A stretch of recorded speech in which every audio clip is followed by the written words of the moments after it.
keep it on the level. Keep it on the level. Keep it on the level.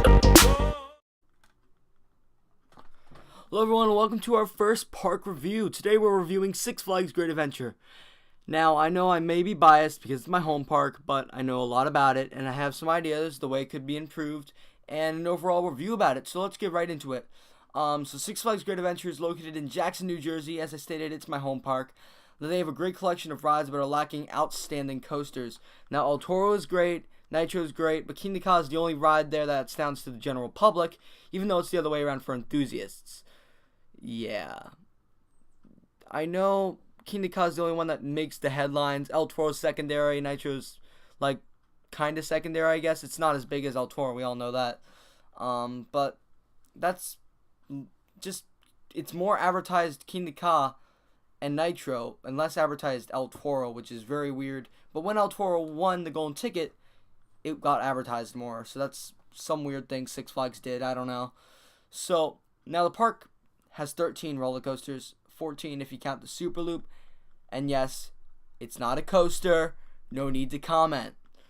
Now let's get into their main rides. Nitro's a B&M Hyper, 230 feet tall, used to be the tallest ride in the park when it opened. It's one of the first hyper coasters built by B&M. It is the third tallest ride in the park now, behind behind Zumanjaro and King Ka, and it's the second tallest coaster. Then we have El Toro, which is an intimate prefabricated wooden roller coaster. It's around 180 feet tall, and it's voted as the world's best wooden roller coaster. So that's some amazing going for Great Adventure right there. They have the world's best wooden coaster. And then we got King Ka, which is like a clone of Top Thrill Dragster with a different station layout, a hump, and larger specs. But come on, guys. We all know what's better, Top Thrill Dragster. At least Nitro and El Toro are both better than Six Flags New England's lineup, which is another Six Flags park that I've been to. Of course, they beat Superman, but the rest of the coasters are just meh, with the exception of Ka, because, you know, there's going to be some fanboys. For the world's biggest collection of Bollinger and Mabillard coasters, we're really lacking. That's something that's really just needs to be talked about more. Green Lantern's just an okay stand-up, not the best, not kind of maybe is the worst, I don't know. We have a Floorless, which is the world's first, so that's something going for us, but it never gets hardly any lines. So we have a Superman Ultimate Flight clone, that's just meh. A Batman the Ride clone, yeah, no need to talk about those. And then we have a Joker Free Fly, an old mine train, 2 indoor coasters, and well, the rest is just not rememberable. Most of the coasters there you won't remember unless they're Nitro, El Toro, kind of Bizarro, and King Ka. The rest are just secondary and not that good. We don't have secondary. We have like not good or good. There's only like one okay secondary, and that's Bizarro. Now, the park has a great lineup of attractions though.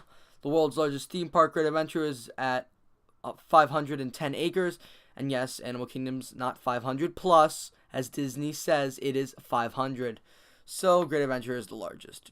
Just had to put that in there. Now, they just added Justice League Battle for Metropolis. It's a great dark ride. Some effects weren't working in Fright Fest, and once Holiday in the Park started, it was all fixed. So, for people saying that Great Adventure and Six Flags parks wouldn't keep up, they did. They're adding Cyberspin in 2018. We also have 3 other thrill rides, so we're getting more thrill rides, which is great. We have the world's largest drop tower. We have Skyscraper and a Super Loop. The park also has 2 water rides, Raging Rapids and Sawmill Log Flume. Now, let's talk about the food. The food. Now, this is my favorite food of all 3 Six Flags parks I've been to. But all I've been to is not the greatest, and Great Adventures, even if it's the best that all the Six Flags parks I've been to, doesn't mean it's the best. The fries are just meh. They're like really thin and just don't taste great. And the food's just sitting under a lamp. But for Six Flags, the food is good. Now, I have a dining pass, and the drink refill is something I haven't had a problem with. A lot of people complain about drink refills at Six Flags parks where they take long or They like overprice it. I haven't had a problem with it because I have a dining pass, and never had a problem using my dining pass to get food. I've always been fine, and all the guests and employees have been friendly to me while I'm trying to get it out on my phone. Now overall, here's time to explain and complain. Great Adventures merch, it's just the same things with different like branding and coasters on it. I think we could get something better for the world's largest. Like, just because you have the world's largest doesn't mean you have every t-shirt that's good is just meh, but you slap on world's largest amusement park or world's largest theme parks, people think they're gonna buy it. You have to make some like good design, like Six Flags New England has. I know you guys have like the design with all like Six Flags New England's all their rides, but they have DC. Like, why can't you add Nitro onto the thing? Not just DC. Why can't you add El Toro? Why not King Ka? Now let's talk about the staff. Guest services, really hard to work with over email. I've been trying to work with them on things. I'm not allowed to tell you guys, but I've been getting really nasty emails. So yeah.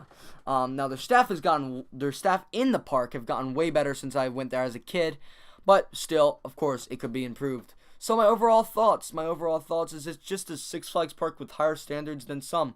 If I had to rank it between a 1, the worst park in the world, and a 10, the best park in the world, I would rate it an 8.5 in Six Flags standards. Now, if I were to rate it as the best park ever, probably be a 7.5. It is good, but it's not perfect. So that's all for this video. So of course, it's time to, as always, roll that outro. See you guys later. Peace.